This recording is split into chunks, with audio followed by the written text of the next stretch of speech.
Hello, this is Brett Knowles, and this is a very quick video outlining our proposed solution to harvest your existing information to build your new employee engagement solution.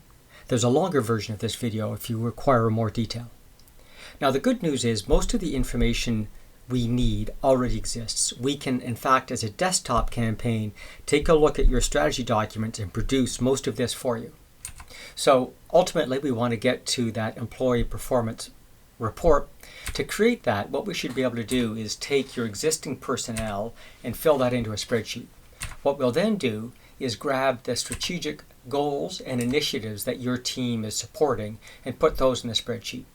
Next, based on the work you've been doing around capacity planning, we should be able to identify the roles in the priorities associated with those goals. And this is optional. So in this case, because they're the strategic goals, it's all priority number one, critical.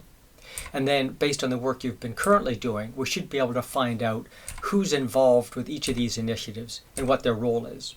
So again, we should be able to harvest your existing information that you've been working on, for example, for the August 17th meeting, and put this spreadsheet together for you.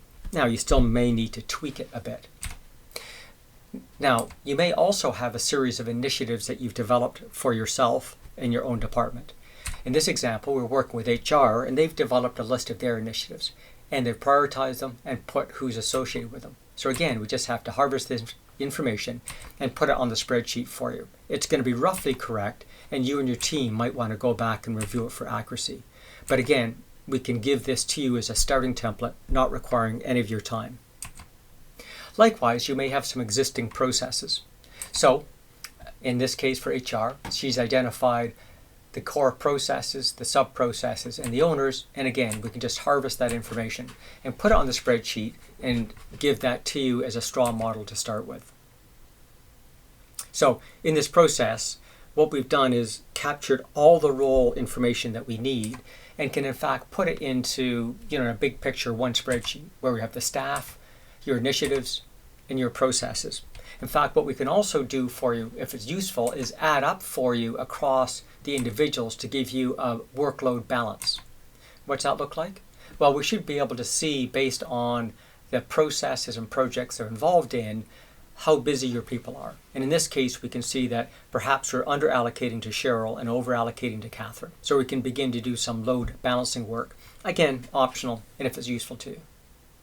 Now, the work you've done also seems to include some detail about the proposed key results for each of those initiatives, and perhaps some of that's broken down by quarter based on the current work. So again, we can capture that, and now we end up with this sort of master spreadsheet with a snapshot of your department. And since it's just a database, we can sort it to give you your personnel form. So literally, we can give this to you as a starting point with not that much more additional time, assuming you've completed the planning documents that Carol and the ET have been using up to this point.